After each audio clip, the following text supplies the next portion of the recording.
Hürmetli vatandaş, bugün Yaşembe, Tisnaq 2026 yıl 2. ayının 8. günü haftaki Yaşembe vatandaş. Leksiyede sadaka corozu bugün mavzu yani ötken ködek. Edebiyatımızda qoğdaylı. Uyghur edebiyatımızda qoğdaylı degen mavzuda şu yerimizden başlayımız. Bugünkü yeni mavzuyumuz nime desiniz? Yeni tankıt metodologiyası. Mesela iki evlat Amerika'da devir sürgen edebi yeni tankçılık. Fikir ekonominin ve onun nazariyesinin ve onun ameliyatının ceryanı bu kitabı ceryan, hazır kitapka ilingan ceryan. Biz şunu sizlerle sözlep kelivatımız. Bugün hem de şunundaki yeni bir mavzu. Yeni tankıt metodologiyası.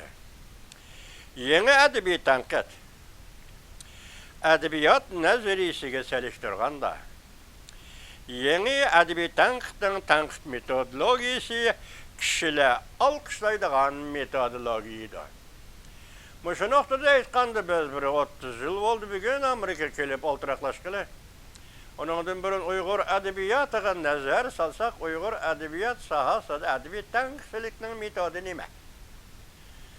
Bir devir karakterlik o'ttirg'i chiqib ve özünü razı qılalaydigan ve başkalarını mahliya qılalaydigan Uyghur edebi tankçılıgidagi bir metodologiya o'ttirg'i chiqdi deb vatandaş. Asaslık noktadan aytqanda onun nazariy qimmat yaratqanligini tushungili bo'lmaydi. Yoki bir manda aytqanda ta'siratchilik. Edebi asarlarni o'qigandan keyin o'zida qolgan ta'sirat bo'yicha fikr qilish, onun o'zining ko'ngli va o'zining xiyoli bo'yicha baho berish edebi asarlarga. Ana shunday shaklda keldi. Bu yerda metodologiya masalasi bu nihoyatda muhim masala. Sababi nima desiniz? Edebiyatning o'zining obyekti yo'q. Edebiyatning o'zining obyekti yo'q. Turmushdaymiz, özünü ifadeleşteyimiz, edebiyatını ifadeleşteyimiz, şairinin yazgısının özünü ifadelişideyimiz ve objektif dünyadayimiz. Reallığa kandak muamele kıldı, kandak pozisyon tutudu deyimiz. Bu geplerinin hemisi reallık bilen, turmuş bilen edebiyat ortası münasebet. Lekin edebiyat öz aldığı turmuşu tetkik kıladığan şey emez. Yaki objektif real dünya edebiyatın objektif emez. Bırak bir yerde edebiyat nazariyesinin objekti edebiyat. Edebi tankçılıkның objekti edebiyat. Şuna objekti bulalaydıgan, yak objekti tapalaydıgan, yak objekti tetkik kılalaydıgan her kanda hadise ilim fen sahasıdır. Bu pen de patılır. Tetkikat objekti bolsa o pen. Tetkikat objekti bolmasa o pen bulanmaydı. Şuna vatandaş bu edebiyat nazariyesi ve edebiyat tankçılığını pen dep elişki ve şundak muamele kılışkı buldu. Şuna dedik hazır metodologiya meselesi Uyghur edebiyat sahasında edebiyat tankçılığının metodologiyası dep bir narsa ortaya çıkan emez. Bu yerde metodologiya kişiler alkışlaydıgan metodologiya bulup mu yeni edebiyat tankçılığının metodologiyası. Bir noktanı unutup kalmasımız lazım deydi o nazariyede. İki tarafının ortasında koyuk münasebet var.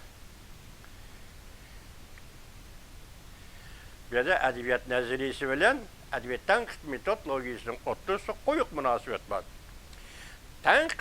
Edebiyat tankıtının objekti. Edebiyat tankıtının birinci türlü hizmeti tetkikat objektini aydınlaştırır. Nemeni tetkik kıldı edebiyat nazariyesi? Nemeni tetkik kıldı edebi tankıt?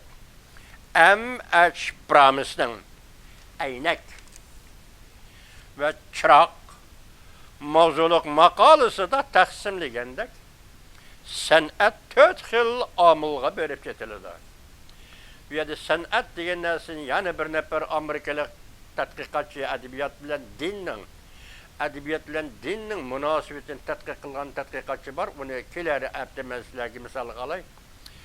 Nima desiniz, şu edebiyat, sanat sahası, yazgıçılık, müzik, usul sanat deganlar. Shuningdek şiiriyat sahasi, hamma ma'naviy faoliyatning hammasidagidek Dindin başka manevi faaliyetin icad kıldığı manevi faaliyetin hemmisini bu Amerikalı feylasuf sanat dep ataydı vatandaş. Şunu bir yerde nime deydi? Sanat 4 xil amilga berip çekildi. Bunu edebi yeni tanqidçiler davatıdır. Birinci eser yani bedi eser. Sanatkar yoki yazgıcı şair. Tamaşibin okurmay yoki zoqlang'uchilar. Andın dünya yani real dünya. Tanqidlash jarayonida tanqidchi ko'p hollarda 4 omil ichidagi qaysi bir omil muhim tadqiqot obyekti bo'lib qoladi yoki muhim tadqiqot obyektini tanlab oladi. 4 xil omilning ichida. Birisini muhim tadqiqot obyekti yoki muhim tadqiqot omili deb tanlab oladi.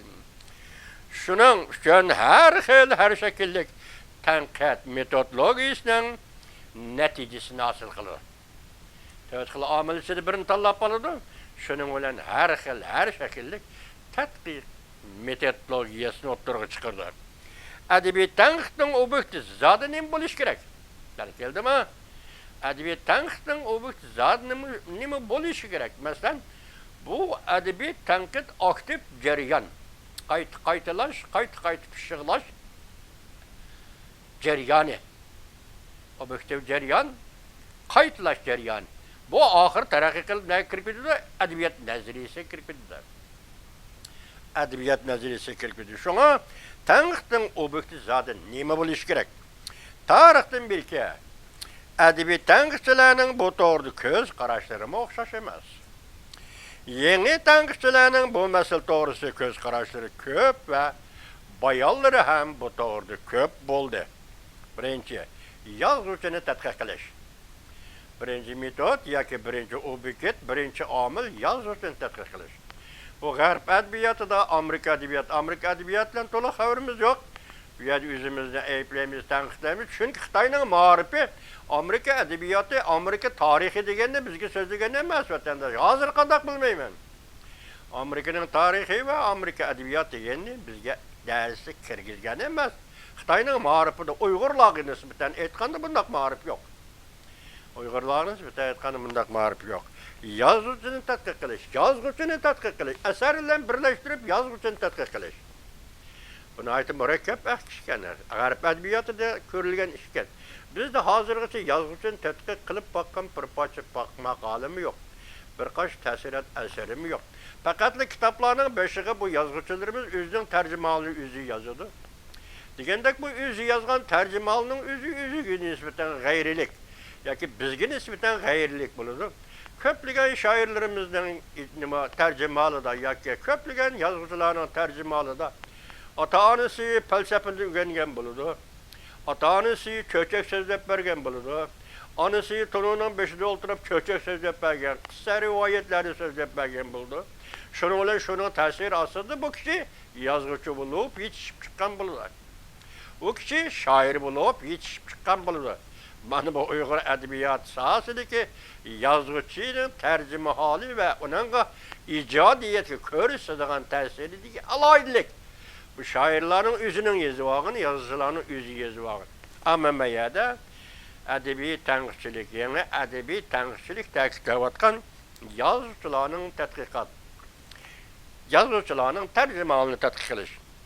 Bir parcha asarni shariylab birish to'g'ri kelganda kishilar ko'pincha ongsiz savol qo'ydi. Shu asarni yeshayotganda, tushuntirayotganda, ta'sirat maqolasida yozayotganda, tanqidlayotganda kishilar ongsiz holda fikr qo'ydi. Bu yozuvchi ifodalashga tegishli ideyami? Masalan, tarjimonni qo'yib turaylik, endi yozuvchi yozdi, shoir yozdi. Bu yozuvchi ifodalashga tegishli ideyami?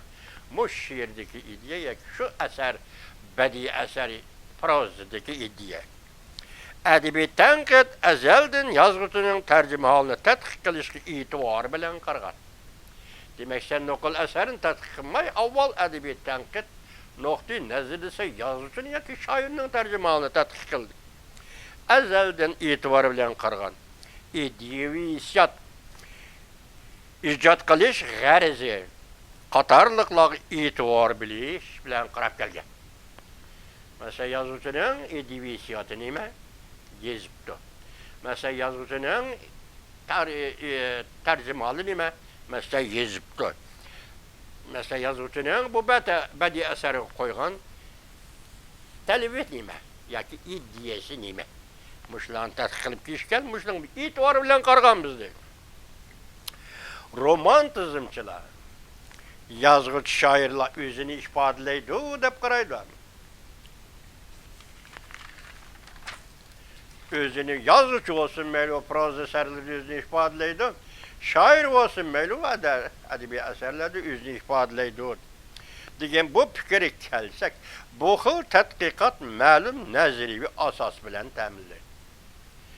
Özünü ifadeleydi şair, özünü ifadeleydi yazgıcı. Muşu fikirinin özü seni, yaka başkan məlum tədqiqat asası bilen, nəziri ve asas bilen təminleydi o din. Ulamında hesaplaydı. Yazıqçılık yazgıcının özünü ifadelişidir. Yazgan bedi eser arkalık yazgıcı şəxsinin şadlığı ve kaygısını ifadeleydi. Muşunda qarab geldi deydi. Hem tercümhal, hem yazgıcı, hem bedi eserge muamele kılsan muşundaq deyişin kerekli deydi. Oylu kaldırı ve his kıl kaldırını kitap kaldırığı yetkizip berdi deydi. Meyli taşkırı dünya, meyli üzü doğrusu, meyli üzün edebiyat doğrusu ve meyli üzün tecrübeleşken baha bir iş tuyğulur doğrusu yazılgan bir eserini, şiirini şunun tədbiqlap biz sizlerge, yani zoqlanğıçılığa, kitap kaldığa bunu eğitip bir vatimiz deydi deydi. Tolstoy, Lev Tolstoy mundaq degen idi. Rusiyalik dağlık yağışı Lev Tolstoy mundaq degen. Menin bütün vücudum yezilip eserge kirdi. Yazıcının tercümanlığı degende ay misal kalsan dedi. Lev Tolstoy, Anna Karenina, Rüşvet işte Katarlı kitaplarının apturu Lev Tolstoy dedi ki menin bütün vücudum bedi eserge kirip kildi. Men bedi eserge bütün vücudum bilen muamele kılımen. Şu vakti o bedi eser. Bunun da hazır Lev Tolstoy'un sözüyle eysiniz demek edebiyat yazıcının salahiyeti ya yazıcının salahiyeti degenden onun iktidar salahiyeti ve onun iddivi hissiyat salahiyeti ve baş qanday şekilde buluşu gerek şu yazıcı özünü ifadeleydi meyli şiir meyli eser bedi eser depli deseniz Tolstoy'un muşu gibi bu işi deseniz buldu. Yazıcını tədqiq qilish an'anaviy adabiy tanqidchilikda albatta qilishga tegishli ish deb qaralib kelgan. Şuna Avrupa diye G'arb adabiyotida yazıcını tədqiq qilish, asarni tədqiq qilishdan birda qo'yilib kelgan dedi. 20. asr adabiyot davri kirganda yazıcını tədqiq qilish kuchli xirisga duch keldi. Hamda adabiyot taraqqiy qilib, adabiyot davri oxirlashib va boshlanib 20. asr kirganda adabiyot tədqiqatçılığı yazgıcını tədqiq qilishdan ibaret bu obyekt tədqiqatçılığı xirisga duch keldi. Bu xirisni paydo qilguvchilar dal yana adabiy tanqidchilar edi. Tanqidchi Vermost to'g'ridan to'g'ri shundoq atagan edi. Ya'ni g'arazda xato qo'yish deb atagan edi bu harakatni, ya'ni yazıcını tədqiq qilish, əsərini tədqiq qilish, şairini tədqiq qilish, şiirini tədqiq qilishning hammasini Vermostning oldiga olib kelganda adabiy tanqidchi, yana adabiy tanqidchi Vermost degan edi ki g'arazda xato qo'yish. Bu yerda g'arazda xato qo'yish degan so'zni nima? Tanqidchining g'arazini xato qo'yish, shundoqla yozuvchining ham shoirning g'arazini xato qo'yish, xato tushunish degan men. Bu yerda g'araz nima desangiz, siz biz aytayotgan badiiy maqsad. Yazuvchining asardagi badiiy maqsadi nima hal qilmoqchi? Shoirning o'zining asaridagi badiiy maqsadi nima hal qilmoqchi? Bu hozir buni Vermost tanqidlagan vaqtda g'arazda xato qo'yish yoki g'arazda xato tushunish deb tanqidlayapti.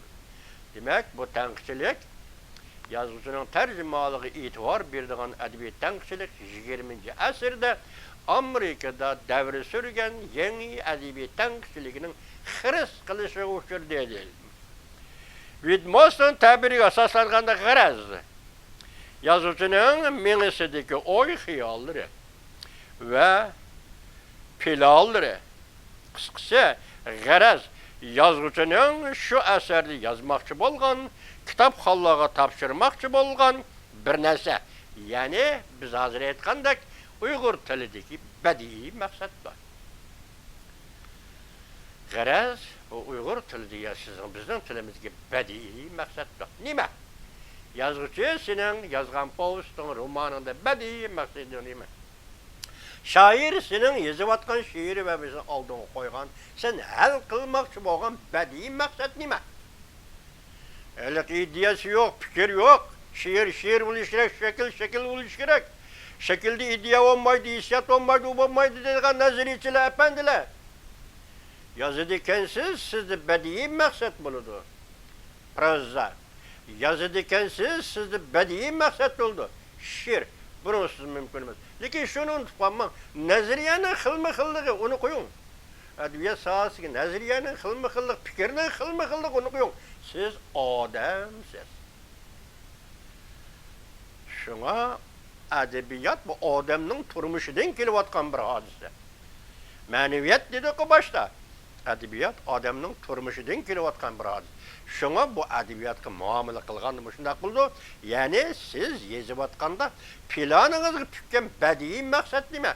Bir kuplet şiir olsun hesap. Bir kuplet. Mesela Germaniyelik inkılapçı şair.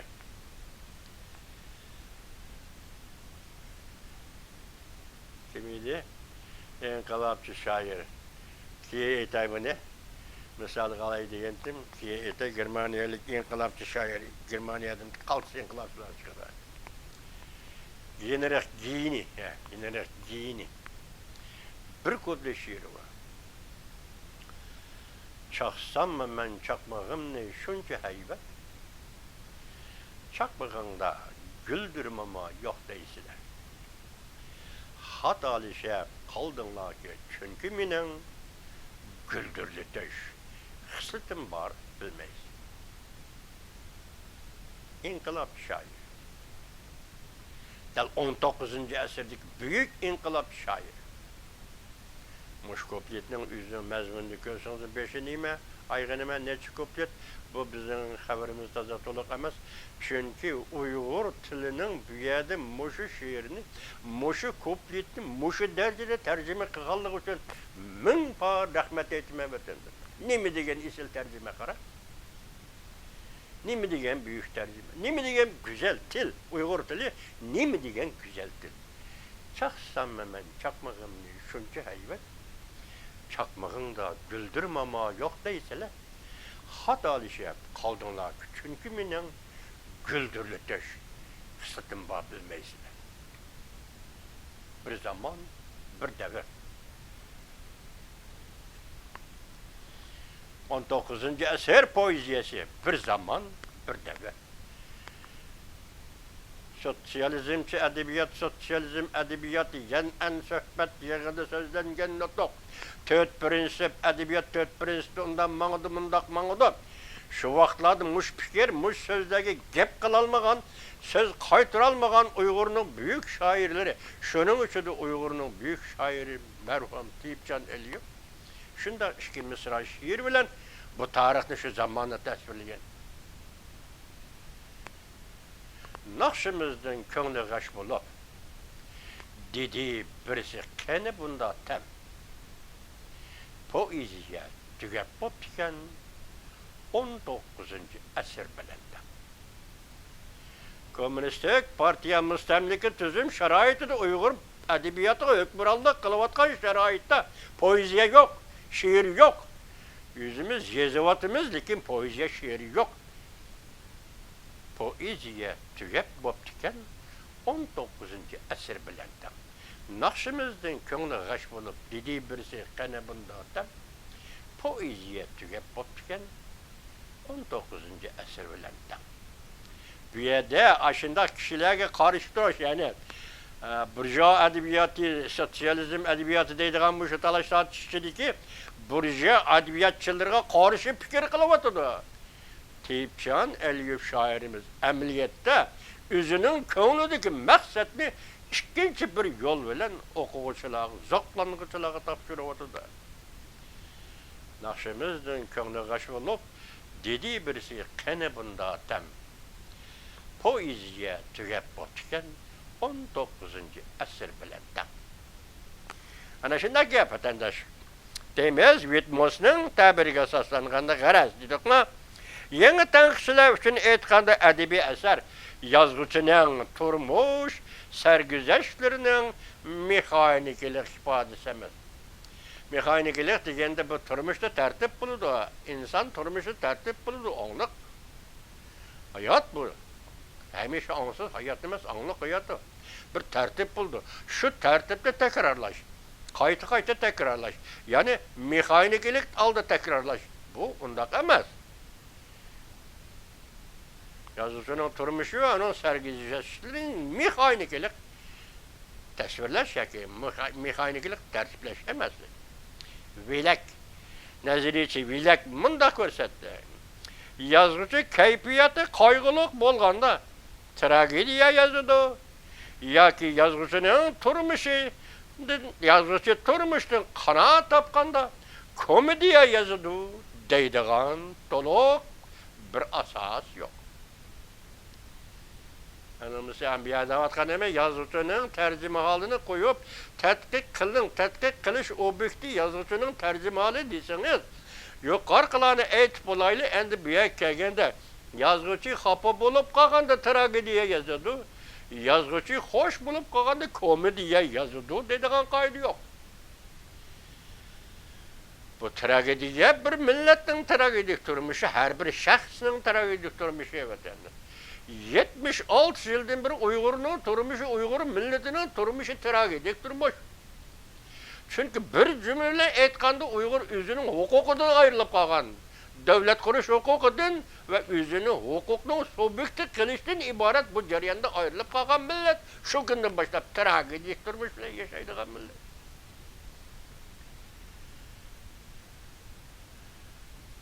Eğer Uygur'un turmuşudan öyle bir yazısı komedik eser yazgandı mı? O komedik eserinin atılışı komediye. Lakin onun ahırkı neticesi bedi maksidi yani tragediyle ahırlaşkanda o komediye olur. Çünkü Uygur milletinin tutkan ornu, cemiyet tutkan ornu hukuksuzluk. Dünyada insan balısı için bunun artık dehşetlik azap mukabet olmaydı evet. Hukuksuzluk. Uygur milleti hukuktan ayrılıp kalkan millet. Şunu dedik ama hoş vakti da komediye yazıp açıklanıp kalkanı tragediye yazdığı iş yok dedi. Bunun için toluk bir mana yok dedi. Eğer Shakespeare komediyelerindeki personajlarının söz hareketleri, iddivi hissiyatı, yazıcının haddi hareketleri ve iddivi hissiyatı bilen okşaş deydiğen bolsa, bu tolama bir manilik olur da.